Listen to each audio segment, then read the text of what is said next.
Right, I wanted to do another spiel, and I'm hoping this one won't be fuzzy. 3 things I wanted to talk about today, and I'm going to try and keep it short. One is about why I became a personal trainer, because I'm asked this quite a bit. Now, to put it really quickly and simply, about 5 or 6 years ago, I had a really unhealthy relationship to food and exercise. I was entirely obsessed with it, to the point that it was really detrimental to my mental health. So, always, constantly consumed by thoughts of what I should and shouldn't be eating, how and when I was going to exercising 2 or 3 times a day, which is fine for some people, and fine, if you're competing or you've got goals, whatever, that's fine. But for me, it was just not good for my head. The issue was the underlying driver as to why I was doing that, and that was I wanted to look like someone else. I didn't like what I looked like. I wanted to change everything, and I saw people in the street, with small shoulders and little legs and no muscle, and that's all I wanted to do. It was all I wanted to be.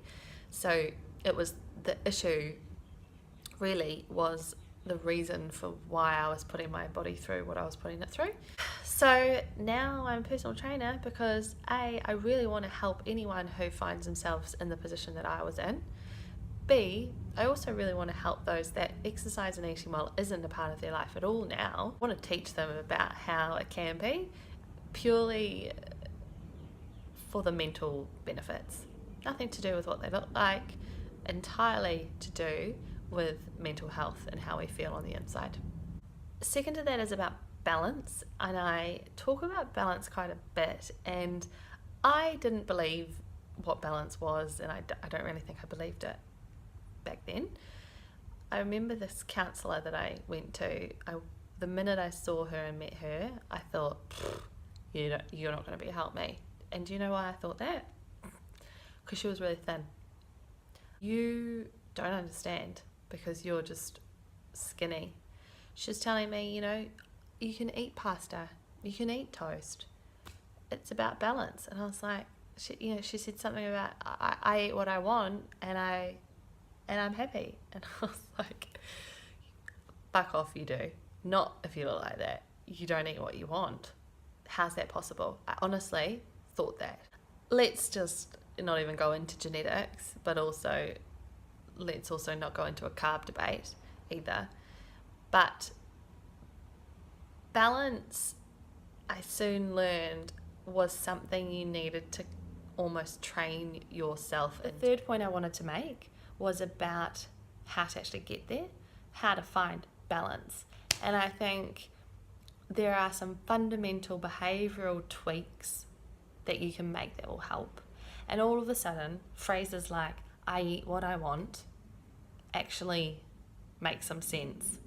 Because where I used to think that meant eating a whole pile of crappy foods day in, day out, in actual fact, when eating quite well and exercising well is a part of your lifestyle, then eating what you want doesn't mean shitty food every day.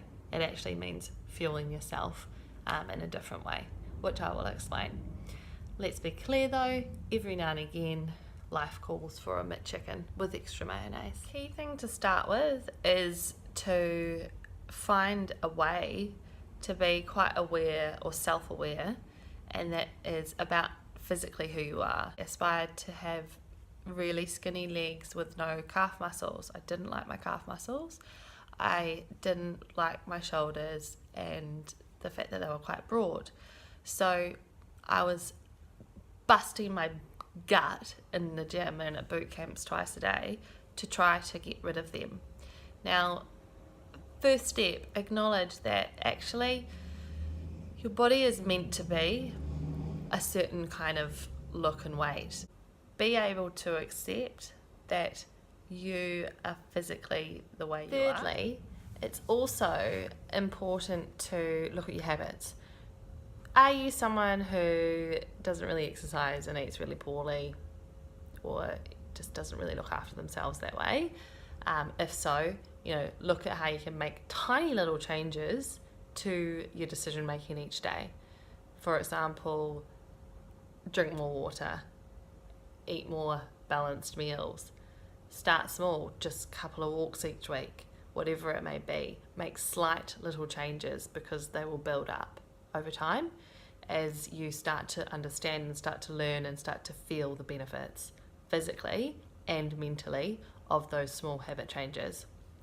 On the flip side, if you're someone who perhaps is a little like I was and it's a little all too consuming and something you think about probably a bit too much, when you decide that that might be the way you are at the moment, you can kind of take a step back.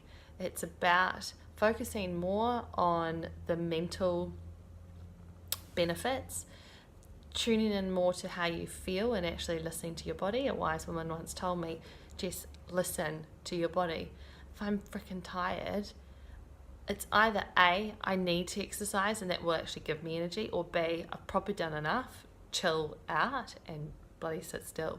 And being able to listen to your body as far as food goes too. So, what do you feel like? My friend used to tell me when he was helping me get better, Jess, what do you actually want to eat today?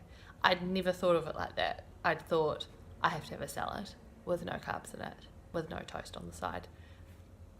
Not, what do I actually feel like? And thirdly, you adopt better choices as far as your nutrition goes, and as you exercise regularly, this encourages you to keep that up because of how good you feel. If you start with some changes to your diet and changes to your food intake and your water intake, that's going to make you feel really great that you're going to be like, I should work out too. Or on the flip side, you'll do a workout and then you'll think, of course I want to fuel myself with something really good and hearty and, at the same time delicious, but really good for me to help me perform in my next workout, help me recover from my current workout, or, keep me feeling the best mentally and physically. These are some key things or some key behavioural things that I think really help you to find a really good place physically and mentally.